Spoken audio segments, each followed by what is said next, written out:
Nota a respeito da teoria do capital da escola austríaca Suda Shemoy. A teoria do capital proposta pela escola austríaca considera o capital não como uma reserva homogênea, mas como uma cadeia de bens interrelacionados, uma estrutura diversificada de elementos complementares e não um conjunto uniforme. O processo de produção, por sua vez, é visto como algo que vai ocorrendo em uma série de estágios, entre aspas, os quais se estendem dos estágios mais remotos até o consumo final. Vejamos um exemplo disto. Uma usina siderúrgica não pode, por si mesma, produzir bens de consumo final, tais como automóveis ou máquinas de lavar roupa. Para a produção de tais bens de consumo, faz-se necessário o consumo de toda uma cadeia de investimentos complementares, fábricas, maquinaria, estoques de matérias-primas, etc. A produção da usina siderúrgica entra no estágio produtivo seguinte como um insumo, juntamente com outros, como as matérias-primas, e é usada por indústrias nesse novo estágio para a fabricação de diversos bens intermediários.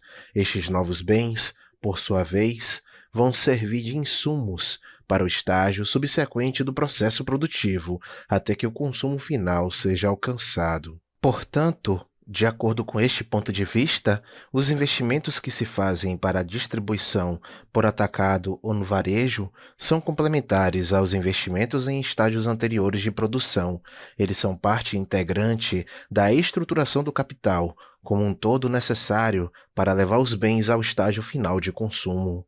Certos bens do capital podem ou ser específicos de um determinado estágio de produção ou ser adaptáveis a diversos estágios. Em outras palavras, uma miscelânea de bens não preparados para a fase de consumo não elevarão necessariamente à produção final. Investimentos individuais de capital, sejam eles em fábricas, maquinarias, matérias-primas ou bens semi-acabados, devem ajustar-se a uma estrutura integrada de capital, completa até o estágio final de consumo, se é que se deseja que façam parte da produção final do consumo.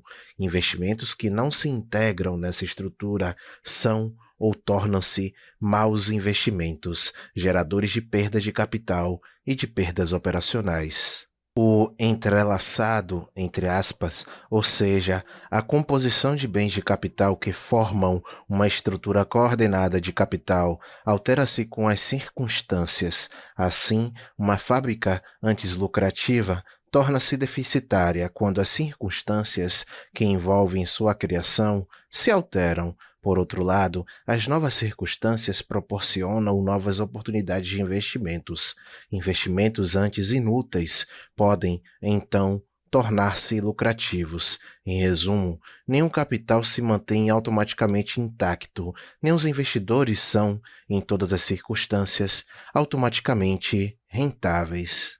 O papel essencial dos preços e das taxas de retorno de bens individuais podem ser vislumbrado nesse rápido esboço. Somente quando existem mercados nos quais os preços representam os graus mutáveis de escassez relativa dos diferentes tipos de bens de capital envolvidos, a estrutura de capital pode estar integrada como um todo e os maus investimentos podem vir à tona.